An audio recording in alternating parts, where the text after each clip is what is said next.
ఓం శ్రీ గురుభ్యో నమః.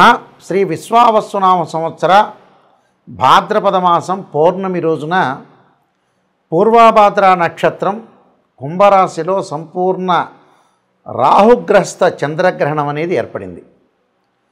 అంటే సెప్టెంబర్ 7వ తారీఖు నైటు 9:57 ప్రారంభమై ఈ గ్రహణం అలానే తెల్లవారుజామున 3:29 వరకు ఉంటుంది.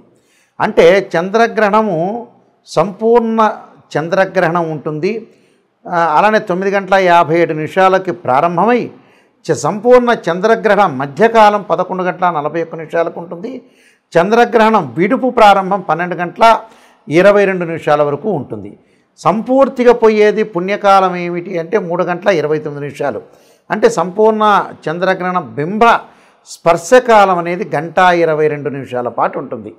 ఇది కుంభరాశిలో సంపూర్ణ చంద్రగ్రహణం అనేది ఏర్పడింది. అయితే ఈ సంపూర్ణ చంద్రగ్రహణం కొన్ని రాశుల వాళ్ళకు అనుకూలంగా ఉంటుంది, కొన్ని రాశుల వాళ్ళకు ప్రతికూలంగా ఉంటుంది. అంటే ప్రతికూలంగా ఉన్నది ఏమిటి అంటే మనకి 7వ తారీఖు రాత్రి నుంచి ప్రారంభమై 8వ తారీఖు తెల్లవారుజామున వరకు ఉంటుంది. ఆదివారం రోజున ప్రారంభమై తెల్లవారితే సోమవారం వరకు ఉంటుంది. ఇక్కడ ఈ గ్రహణం అనేది కొన్ని రాశుల వాళ్ళకి సుఫలితాలను ఇస్తుంది. ఆ సుఫలితాలను ఎవరికంటే మేషము, ధనస్సు, వృషభము, కన్యా రాశుల వాళ్ళకి సుఫలితాలను ఇస్తుంది. ఈ నలుగురికి కూడా అదృష్ట రాజయోగం కలిసి వచ్చే అవకాశం అనేది బాగా ఎక్కువగా ఉంటుంది. కుంభరాశి, వృశ్చిక రాశి, కర్కాటకము, మీనం వాళ్ళకి దోషంగా ఉంటుంది. అలానే మకరము, తుల, సింహము, మిథున రాశి వాళ్ళకి మధ్య రకమైన ఫలితాలు వస్తాయి. అయితే శుభాలు కొంతమందికి శుభాలు, కొంతమందికి అశుభాలు, కొంతమందికి మధ్య రకంగా ఉంటుంది. ఎలాంటి బాధపడాల్సిన అవసరమూ లేదు. ఇక్కడ కొంతమందికి అదృష్టంగాను, కొంతమందికి మధ్య రకంగాను, కొంతమందికి దోషంగా ఏర్పడుతుంది. ఆ దోషానికి సంబంధించిన పరిహారాలు కూడా చెప్తాను. అదృష్టం ఎవరికి వరిస్తుంది, ఎవరికి వరించదు అనేది నేను చెప్పాను క్లియర్గా. అయితే ఈ ద్వాదశ రాశుల వాళ్ళందరికీ కూడా ఎవరెవరికి ఎలాంటి ఫలితాలు వస్తాయో మనం ఒకసారి తెలుసుకుందాం. మీనరాశి వాళ్ళకి గ్రహణం యొక్క ప్రభావం ఏ విధంగా ఉందో ఒక్కసారి మనం పరిశీలన చేద్దాం. మీనరాశి వాళ్ళకి వ్యయస్థానంలో కుంభరాశిలో గ్రహణం యొక్క ప్రభావం అనేది ఉంది. అయితే వీళ్ళకి మీనరాశి వాళ్ళకు కూడా కొంత దోషం అనేది ఏర్పడింది. మానసికంగా ఆందోళన, పనులలో కొంత ఆలస్యం కావటం, ఆర్థిక పరంగా ఎంత వస్తుందో అంతవరకు ఖర్చు కావటం, ఆర్థిక పరంగా కొంత ఎదుగుదల అనేది ఇంకా కావాలి, ఫైనాన్షియల్ అనేది రొటేషన్ కాకుండా ఉండే అవకాశం ఒకటి ఉంటుంది. అయితే వీళ్ళకి బ్యాంకు లోన్ వస్తాయి, బ్యాంకు సంబంధించిన అప్పులు రుణాలు తీరుస్తారు, అలానే ఆర్థిక పరంగా పుంజుకుంటారు. కానీ ఫస్ట్ గ్రహణ సమయంలో కొన్ని రోజుల పాటు మటుకు అప్పులు తీర్చుకునే అవకాశాలు బాగా ఎక్కువ ఉంటాయి. అంటే రుణ బాధల నుంచి విముక్తి పొందుతారు. అంటే మంచిదే, రుణాలు మనం తగ్గించుకున్నామంటే రాజయోగం కలిగినట్టే అర్థం. అలా రాజయోగం కలుగుతుంది. వీళ్ళకి నూతన వ్యాపారాల్లో లాభం కలుగుతుంది. ధైర్యము, ధనము, రాజయోగం కలగటం ఒకటి. ప్రత్యేకంగా ఉద్యోగాల్లో అనుకూలంగా ఉండే అవకాశాలు ఎక్కువ ఉంటాయి. ఉద్యోగపరంగా ప్రమోషన్లు రావటం, లాభం రావటం అన్నీ అనుకూలంగా ఉండటం, ధనపరంగా ఇబ్బందులు లేకుండా ఉండే అవకాశాలు ఎక్కువ ఉంటాయి. కాబట్టి వీళ్ళకి డబ్బులు ఖర్చు అవుతున్న అగ్రికల్చర్ ల్యాండు, అలానే పొలాలు, ఇళ్ళు కొనుగోలు చేసే అవకాశాలు బాగా ఎక్కువ ఉన్నాయి. కాబట్టి ఇవన్నీ కూడా వాళ్ళు కొనుగోలు చేసే అవకాశాలు ఉన్నాయి. కాబట్టి వాళ్ళకి డబ్బు ఖర్చు అవుతుంది. ఎలా ఖర్చు అవుతుంది? కరెన్సీ నోట్ అనేది ఎసెట్స్ రూపంలో చేంజ్ అవుతుంది. కాబట్టి డబ్బులు అనేవి ఎసెట్స్ రూపంలో చేంజ్ అయ్యే అవకాశం ఉండగా చరాస్తి స్థిరాస్తిక రూపంలో మారిపోతుంది. మారిపోవటం వల్ల మరింత లాభాల బాటలో ఉండే అవకాశాలు ఎక్కువ ఉంటాయి. కాబట్టి మీనరాశి వాళ్ళకి దోషం కలుగుతుంది. ఆ దోషంలో కూడా కొన్ని విషయాల్లో జాగ్రత్తగా ఉండాలి. కొన్ని విషయాల్లో అంటే డబ్బులు, పొదుపు, ధనం మూలం మెదం జగత్తన్నారు. ధనానికి సంబంధించిన విషయాల్లో కొంత పొదుపు పాటిస్తే వీళ్ళకి మంచి జరిగే అవకాశాలు ఎక్కువ ఉంటుంది. కాబట్టి భార్యాభర్తల మధ్య అనుకూలంగా ఉంటుంది. ఆరోగ్యపరంగా కొంత మెరుగైన ఫలితాలు వస్తాయి. వీళ్ళ యొక్క స్టార్డమ్ బాగా పెరుగుతుంది. ఎలాంటి ప్రాబ్లమ్స్ లేవు. కానీ పొదుపును పాటించాలి. ఆర్థిక పరంగా వచ్చే వాటిలో కొద్దిగా జాగ్రత్త వహించి, అంటే కాలం అనేది మనతో పాటు ఉండదు కాబట్టి కాలం అనేది నాగుపాను లాంటిది. కాబట్టి జాగ్రత్తగా ఉండి పొదుపు పాటిస్తే మనకు మంచి జరిగే అవకాశాలు ఉంటాయి. వ్యాపారంలో అభివృద్ధి, ధైర్యం పెరగటము, ధనము, రాజయోగం వచ్చే అవకాశాలు ఎక్కువ ఉంటాయి. ముఖ్యంగా ప్రైవేటు ఉద్యోగస్తులు ఎవరైతే ఉంటారో వాళ్ళు అనుకున్న దానికంటే మంచి ఉద్యోగం లభించే అవకాశాలు కూడా ఉన్నాయి. కాబట్టి ఈ రాశి వాళ్ళకి చాలా అనుకూలమైన ఫలితాలు ఉన్నా బట్ డబ్బు విషయంలో పొదుపు పాటించడం అనేది చాలా ఇంపార్టెంట్. అలానే ఈ మధ్యకాలంలో చాలామంది కూడా డబ్బు గురించి ఏం ఆలోచన చేస్తున్నారంటే దేనికి ఖర్చు పెట్టాలో దాన్ని ఖర్చు పెట్టకుండా అనవసరమైన వాటికి ఖర్చు పెడుతున్నారు. అసలు వాటికి ఖర్చు పెట్టామంటే మన జీవితం అనేది ధన్యమయ్యే అవకాశం అనేది ఖచ్చితంగా ఉంటుంది. ఏం భయపడాల్సిన పని లేదు. నేను ప్రత్యేకంగా కొన్ని రెమెడీస్ చెబుతాను. ఆ రెమెడీస్ పాటించి మీరు ముందుకు వెళ్ళండి. ఈ గ్రహణ మధ్యకాల సమయంలో ముఖ్యంగా చేయాల్సిన కొన్ని ప్రత్యేకమైన పరిహారాలు ఉంటాయి. మనకి ఈ సంపూర్ణ చంద్రగ్రహణం దోష ప్రభావం తగ్గాలి అని అంటే తగ్గటమే కాదు, అందరికీ కూడా మరింత మెరుగైన ఫలితాలు రావాలంటే కొన్ని ప్రత్యేకమైన పరిహారాలు చేసుకోవాలి. అంటే పరిహారం చేసుకోవాలంటే జన్మజాతకంలో చంద్రుడు ఎలా ఉన్నాడు, గ్రహస్థితి ఎలా ఉంది, ఆ రోజున పరిస్థితి గోచారీత్యా ఏ విధంగా ఉంది, ఏ దశలు జరుగుతుంది అనేది కూడా చూసుకోవటం కూడా చాలా ముఖ్యమే. అయితే ఏంటంటే అవి చూసుకున్నా చూసుకోకపోయినా ఎలాంటి విషయాలు మనం ముందుకు వెళ్ళాలో తెలుసుకుందాం. ముఖ్యంగా ఎలాంటి విషయాల్లో ముందుకు వెళ్ళాలంటే ఇక్కడ ఈ గ్రహణ సమయంలో పట్టు విడుపు స్థానం అనేది ఉంటుంది. అంటే గ్రహణం పట్టేటప్పుడు నదీ స్థానం కానీ సముద్ర స్థానం కానీ చేయాలి.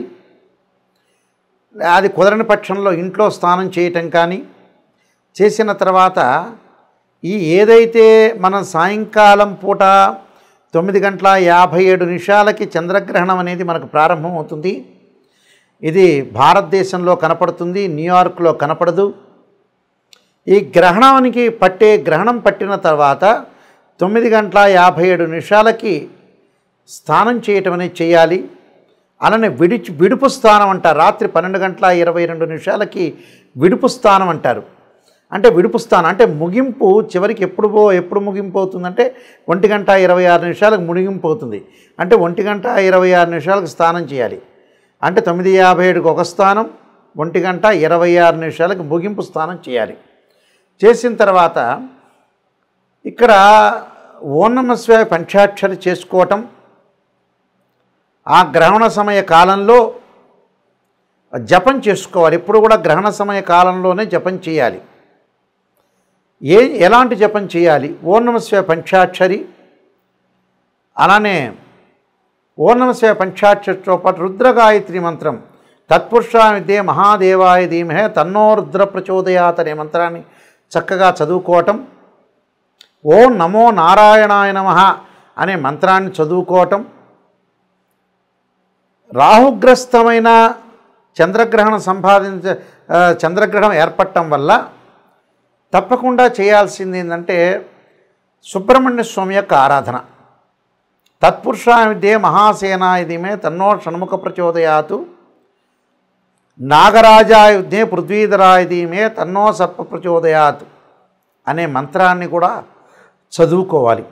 చక్కగా దర్భాసనం మీద కూర్చొని రుద్రాక్షమాలతోటి ఏ మంత్రం రాకపోయినా ఓం నమః శివాయ అనే పంచాక్షరి మంత్రాన్ని చదువుకోవటం వల్ల అన్ని రకాల సమస్యలు తొలగిపోతాయని అర్థం. అంటే సర్వదోషాలు ఉన్న వాళ్ళకి, ఎందుకంటే గ్రహణ ప్రభావం అనేది ఎలా ఉంటుందని అంటే ఏదైతే గ్రహణం అనేది ఏర్పడిందో చంద్రగ్రహణం మళ్ళీ చాలా కాలం పాటు ఆ చంద్రగ్రహణం యొక్క ప్రభావం అనేది ఒకటి ఉంటుంది. మినిమంగా మనకు శాస్త్రంలో చెప్పినట్టుగా 3 నెలల పాటు ఆ గ్రహణ ప్రభావం ఉంటుంది. కాబట్టి 3 నెలల తర్వాత ఆ గ్రహణ ప్రభావం తగ్గుతుంది అని అర్థం. ఈ 3 నెలల పాటు ఉన్న గ్రహణ ప్రభావం ఎవరికైతే ఉంటుందో వాళ్ళందరూ కూడా ఖచ్చితంగా గ్రహణ సమయంలో జపం చేయటం చాలా ఇంపార్టెంట్. అలానే గాయత్రి మంత్ర జపం చేయటం కూడా చాలా చాలా మంచిది. అంటే జపం వల్ల ఏమవుతుందంటే మనకు మోక్ష మార్గం, జపం వల్ల జాతకపరంగా ఉండే దోషాలు తొలగిపోతాయని శాస్త్రంలో చెప్పారు. ఆ జప సమయంలో ఓం నమః శివాయ ఒక్కసారి పంచాక్షరి చేసినా అది 1000 రెట్ల ఫలితం ఇస్తుందని శాస్త్రంలో చెప్పారు. కాబట్టి ఖచ్చితంగా గ్రహణ సమయంలో భగవంతుడి యొక్క ఆరాధన చేయటం వల్ల చాలా మంచి జరిగే అవకాశాలు ఎక్కువగా ఉంటాయి. కాబట్టి గ్రహణ సమయంలో కార్యక్రమాలన్నీ కూడా మనం భగవంతుడి యొక్క ఆరాధన చేయటం చాలా మంచిది. ఆరాధనతో పాటు చాలామంది కూడా భాద్రపద మాసంలో ఈ పౌర్ణమి రోజున కూడా పితృ కార్యక్రమాలు ఆపాల్సిన పని లేదు. ఉదయం పూట పితృ కార్యక్రమాలంటే అపరాహ్న సమయంలో చేసుకుంటారు. ఆ అపరాహ్న సమయంలో కార్యక్రమంలో చేసుకోవచ్చు వాళ్ళు, తప్పులే. 7వ తారీఖు ఉదయం అయినా 8వ తారీఖు ఉదయం పూట అయినా, అపరాహ్న సమయం అంటే 1:30కి మధ్యాహ్నం పూట చేస్తారు. పితృ కార్యక్రమాలు నిర్వహించుకోవచ్చు. పితృ కార్యక్రమాల సమయంలో, తద్దినాల ఆబ్దికాల సమయంలో గ్రహణం ఉండదు కాబట్టి చేసుకోవచ్చు. దాని తర్వాత గర్భవతులు, ముఖ్యంగా ఎవరైతే గర్భవతులు ఉన్నారో వాళ్ళు గృహంలోనే ఉండవచ్చు. అయితే తమ కార్యక్రమాలు చాలామంది కూడా బెడ్ మీద నుంచి లేవకూడదు, బయటికి వెళ్ళకూడదు, వాష్రూమ్కి వెళ్ళకూడదు, ఇలాంటి ఇబ్బందులు ఏం లేవు. వాష్రూమ్కి వెళ్ళొచ్చు. గ్రహణాన్ని వీక్షించకుండా ఉంటే చాలు.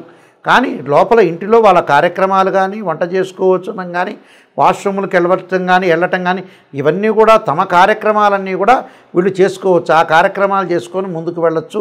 ఎలాంటి ఇబ్బందికరమైన వాతావరణం అనేది లేదు. గర్భవతులు ఇలాంటి నియమాలు పాటించడం అనేది చాలా మంచిది. ఈ గ్రహణాలకి, గ్రహణం అయిపోయిన తర్వాత 2 జంట సర్పాలను దానం చేయటం అనేది చాలా మంచిది.